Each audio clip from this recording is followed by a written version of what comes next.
तो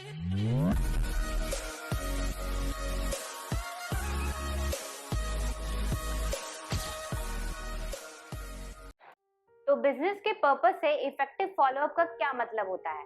for example, हमने sales के लिए 50 लोगों से बात की है, बट हमें 10 या 15 कस्टमर ही मिल पाए हैं। तो ये क्यों होता है? बाकी के कस्टमर कहाँ चले जाते हैं? ये इसलिए होता है कि कहीं ना कहीं हमारा जो फॉलोअप है वो वीक हो जाता है।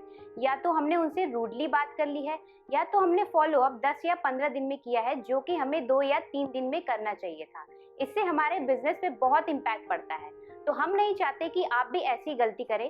तो आइए खोलते हैं हमारी इफेक्टिव फॉलोअप की काम की किताब के 10 पन्ने। तो हमारा पहला पन्ना है प्रॉम्प्टनेस। इसका मतलब है कि जब भी आपका पहला इंटरेक्शन हुआ हो सामने वाले से, तो कंसिस्टेंसी को बनाए रखने के लिए आप तुरंत ही फॉलोअप करिए। और ये फॉलोअप 24 या 48 घंटे के बीच में ही होना चाहिए। फॉर एग्जाम्पल, जैसे लोहार होता है, वो लोहे को तभी शेप में ला सकता है जब लोहा गर्म हो। तो इसी तरीके से ये चीज़ भी यहाँ भी अप्लाई होती है। तो हमारा दूसरा पन्ना है पर्सनलाइजेशन। इसका मतलब है कि किसी भी सिचुएशन को कैसे हैंडल करना है, या किसी से भी आप बात कर रहे हैं तो उसको कैसे रिप्लाई करना है। ये सारी चीज़ें आपको पहले से ही प्रिपेयर करके रखनी चाहिए। फॉर एग्जांपल, जैसे आप जब भी खाना बनाने जाते हो, तो आप जो भी इंग्रेडिएंट्स है पहले से ही उसको कलेक्ट करके रखते हो, तभी आप खाना बनाते हो। तो इसी तरीके से ये भी चीज़ यहाँ अप्लाई होती है। तो हमारा तीसरा पन्ना है क्लियर ऑब्जेक्टिव। इसका मतलब है कि आपका जो भी पर्पस है उन्हें फॉलो अप करने का, आप उसको क्लियर रखिए। चाहे आपको उनके क्वेश्चन का कोई आंसर देना हो, या आपको आगे के स्टेप्स डिस्कस करने हो, तो आप उसको हमेशा क्लियर रखिए। इससे आपका भी टाइम बचेगा और सामने वाले को कोई कंफ्यूजन नहीं रहेगी। तो हमारा चौथा पन्ना है बी कंसाइज। इसका मतलब है कि आपकी जो भी बातें हैं या जो भी मैसेजेस हैं, आप उसको शॉर्ट रखने की कोशिश करिए और टू द पॉइंट रखिए। इससे आपका भी टाइम बचेगा और सामने वाले का भी टाइम बचेगा और उसको समझने में ज़्यादा आसानी होगी। फॉर एग्जाम्पल, आप खुद का एग्जाम्पल ले सकते हैं। आपको कोई अगर लंबा चौड़ा मैसेज करेगा तो आप उसको पढ़ोगे भी नहीं और बोर हो जाओगे। तो ये सेम चीज़ यहाँ भी अप्लाई होती है। तो हमारा पांचवा पन्ना है प्रोफेशनल टोन। इसका मतलब है कि आप जब भी सामने वाले से बात कर रहे हैं तो आपका टोन प्रोफेशनल होना चाहिए।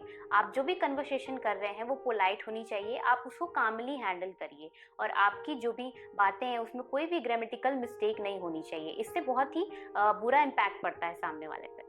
तो हमारा छठा पन्ना है एक्सप्रेस ग्रेटिट्यूड। इसका मतलब है कि आपका जो भी इंटरेक्शन हुआ है सामने वाले से, आप उसके लिए उन्हें थैंक यू बोल सकते हैं, उन्हें अप्रिशिएट कर सकते हैं, अपना आभार व्यक्त कर सकते हैं, ये बोल के कि थैंक यू, आपने हमें अपना टाइम दिया और हमारी बातों का क्विकली रिस्पॉन्स दिया। ये सारी चीज़ों से आपका एक पॉजिटिव रिलेशन बनता है सामने वाले से।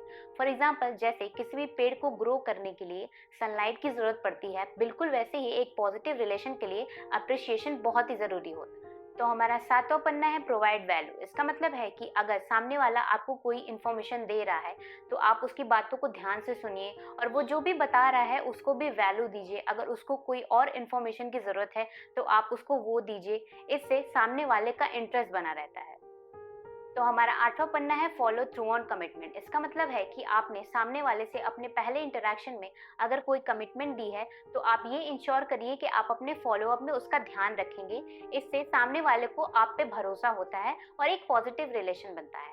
फॉर एग्जाम्पल, जैसे ब्रिज के 2 पॉइंट होते हैं, वो जब तक मिलते नहीं हैं तब तक हमें उस ब्रिज पे भरोसा नहीं होता। बिल्कुल वैसे ही यहाँ भी सेम थिंग अप्लाई होती है। तो हमारा 9वां पन्ना है यूज मल्टीपल चैनल्स। इसका मतलब है कि फॉलोअप करने के लिए आप अलग अलग तरीके के चैनल्स का यूज कर सकते हैं।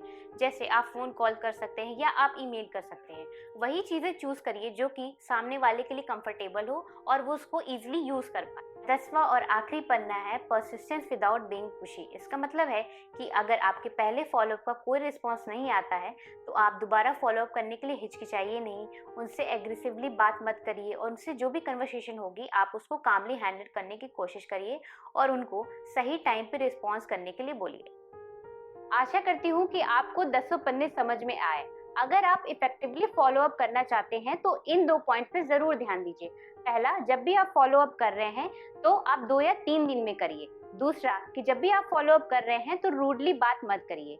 आशा करती हूँ कि आपको हमारा प्रयास अच्छा लगा होगा। अगर आपको वीडियो पसंद आया तो लाइक करिए, चैनल को सब्सक्राइब करिए और वीडियो को सेव करिए।